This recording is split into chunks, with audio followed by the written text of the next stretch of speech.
Ever wonder what happens if pirates attack a cruise ship? Or what really goes down when someone falls overboard? And what about getting left behind in a foreign port? Well, buckle up and grab your lifeboat snacks, because today we're diving into real cruise ship secrets, the kind that don't get printed in the glossy brochure. Let's lift the anchor on some truths cruise lines hope you don't notice. Pirates on a cruise ship? Sounds like a movie plot, right? But in 2009, the MSC Melody was sailing off the coast of Somalia when it was chased by armed Somali pirates in a speedboat. Passengers were ordered into their cabins. Crew turned off all the lights. And then, surprise, armed Israeli security guards on board opened fire. The pirates, they hightailed it back to the high seas. While attacks like this are rare, modern ships in high-risk areas come equipped with water cannons blasting at 80 miles per hour, sonic weapons that can cause hearing damage, and something called a P-trap. No, not a plumbing issue, but a floating line that tangles pirate propellers. Morale of the story? Cruise ships might look like floating buffets, but they've got more defense systems than a Bond villain's yacht. If you're 15 minutes late, the ship will leave without you, even if you're running down the pier like it's a Tom Hanks movie. Cruise lines have tight port schedules, and waiting for late passengers? Not in the budget. Your cruise card tells the crew if you're back or not. And if you're not, they'll enter your cabin, grab your passport, and leave it with port officials. Good luck! You'll need to get to the next port on your own dime. Tip: always keep your watch on ship time, not local time that jumps an hour ahead while you're sipping margaritas. Ever wonder where the crew lives? Most staff sleep below sea level, in shared rooms with bunk beds, working 10 to 12 hours a day, 7 days a week. They use a secret corridor called the I-95, which runs the length of the ship, like an underground highway.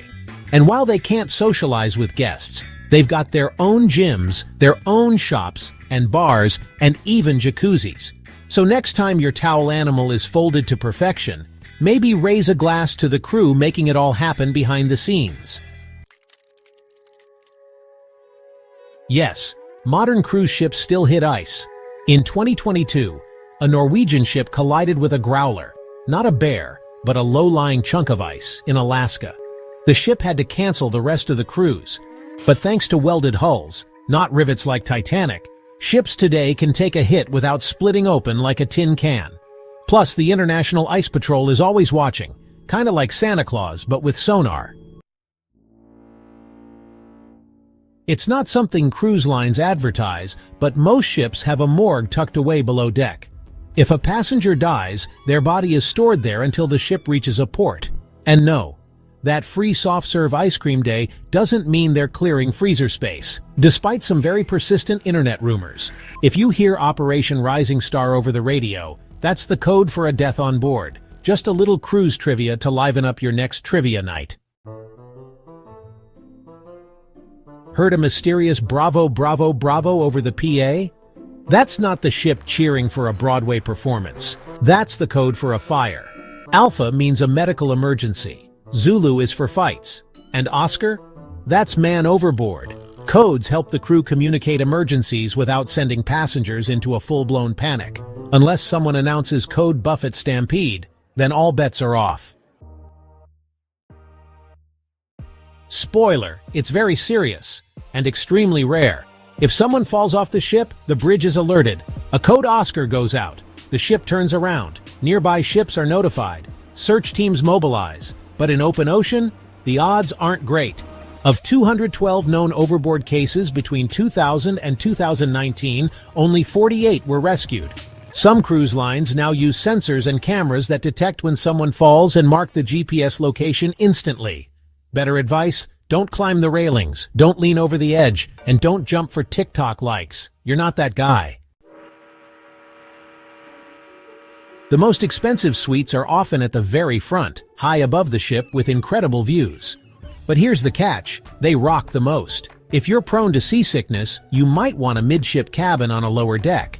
And no, stabilizers don't make the ship feel like a hotel on land, they just make it sway slightly less dramatically. So yeah, bring ginger chews or those snazzy wristbands just in case. Staying on the ship during port days isn't lazy, it's strategic. When everyone else is off exploring, you've got the hot tub all to yourself. Spas offer discounts. Specialty restaurants are easier to book, and it's a peaceful paradise. Plus, you're not dealing with the hassle of overpriced excursions, pushy souvenir vendors, or running back to avoid being left behind. Sometimes, the best shore excursion is no shore excursion. Modern ships have go-karts, zip lines, water slides, and yes, some unexpected surprises. One woman got stuck mid-slide in a transparent loop suspended over the ocean. She had to be rescued from the tube with a trap door.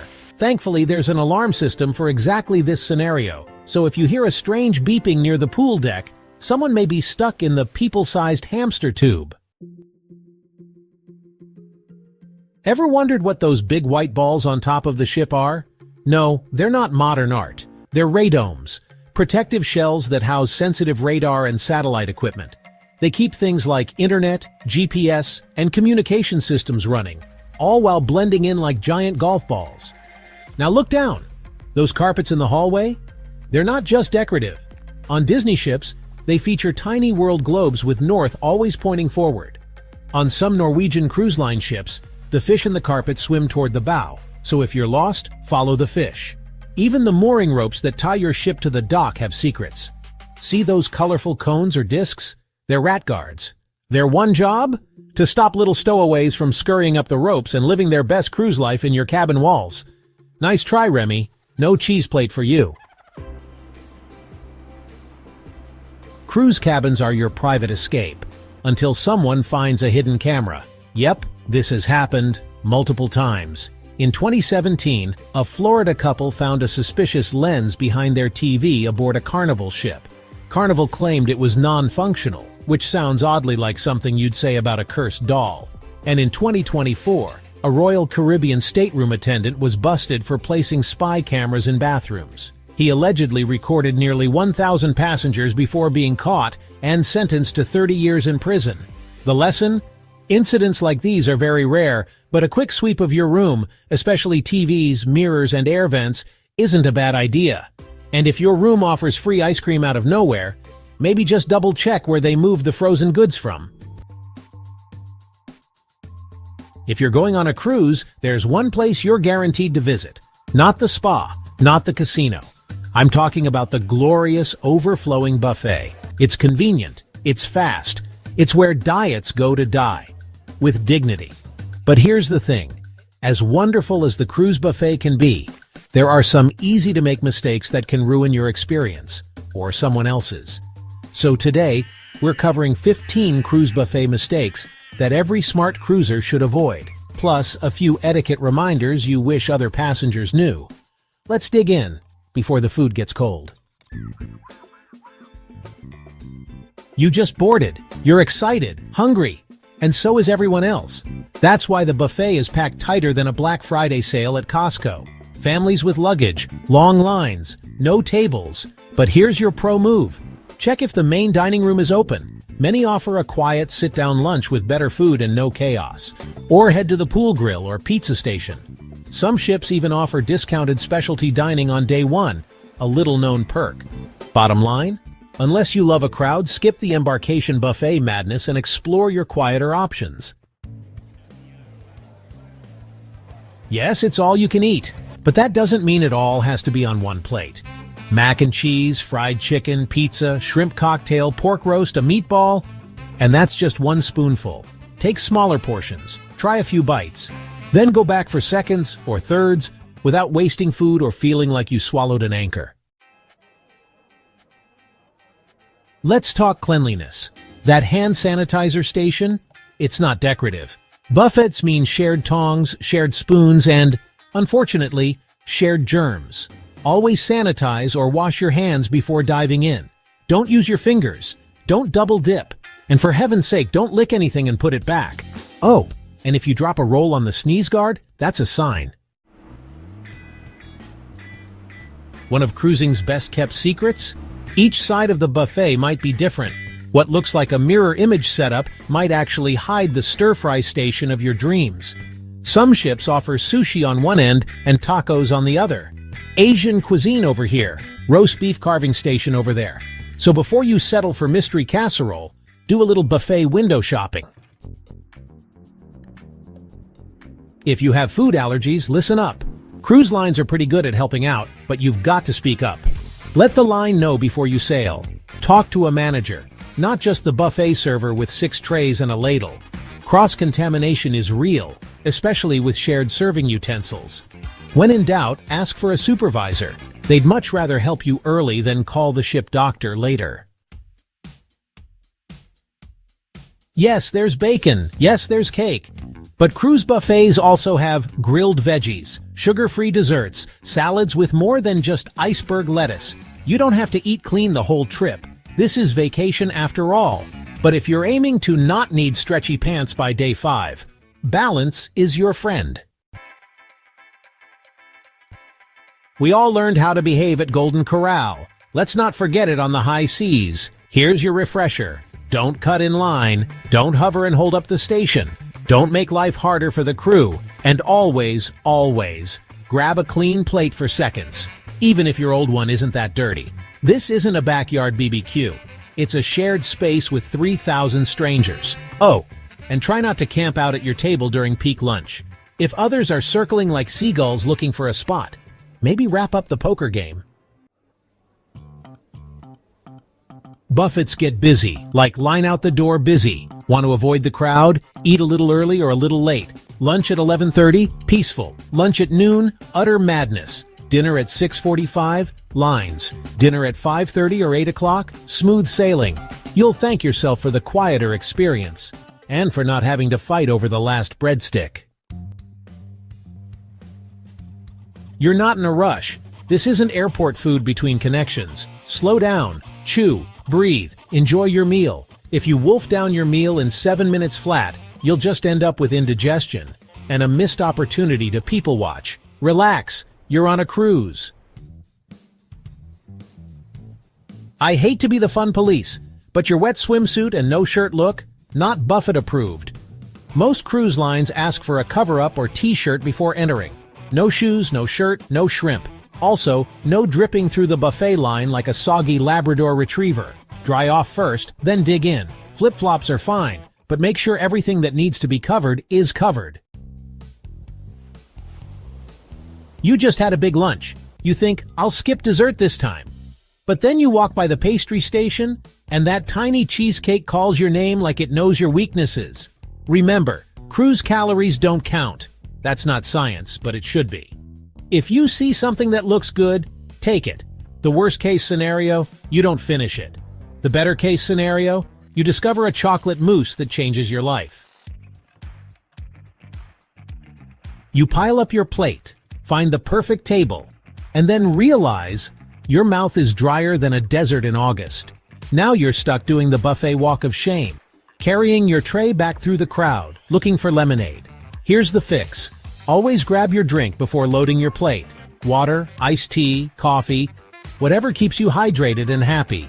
A meal without a drink is like a cruise without a towel animal. Technically possible, but deeply disappointing.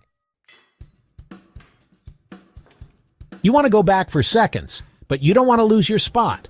So you leave your purse, phone, sunglasses, tablet, novel, and bingo dauber on the table, like you're marking your territory. Here's the reality. Most people are lovely, but not everyone is honest, and buffets can be busy. If you're cruising solo, ask a crew member to watch your spot or take your valuables with you. If you're with someone, tag team your buffet run.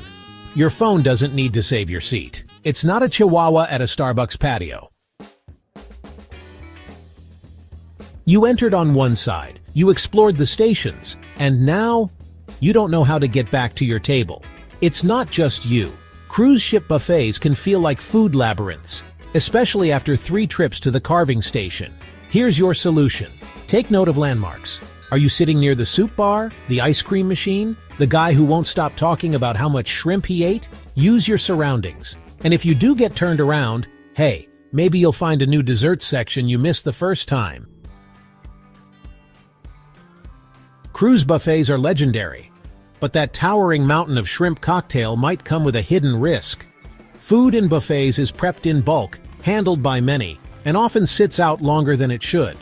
And if hot food dips below 140 degrees Fahrenheit or cold food rises above 40 degrees Fahrenheit, welcome to the danger zone, where bacteria throw a party. Even condiment bottles can be germ factories. Passed hand to hand like a game of virus hot potato, they can undo your whole sanitizing routine.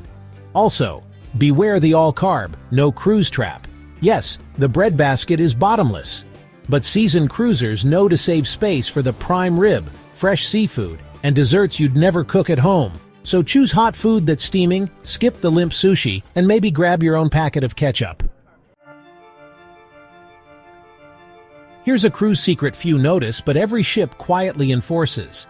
Rats love cruise ships. Think about it. Endless food, warm cabins, and people who drop French fries. Historically, rats would board ships by running up the mooring lines when ships dock. To stop that, cruise lines use rat guards, metal or plastic discs placed on those ropes to stop rodents mid-scamper. They're shaped like cones or saucers, and they're not there for decoration.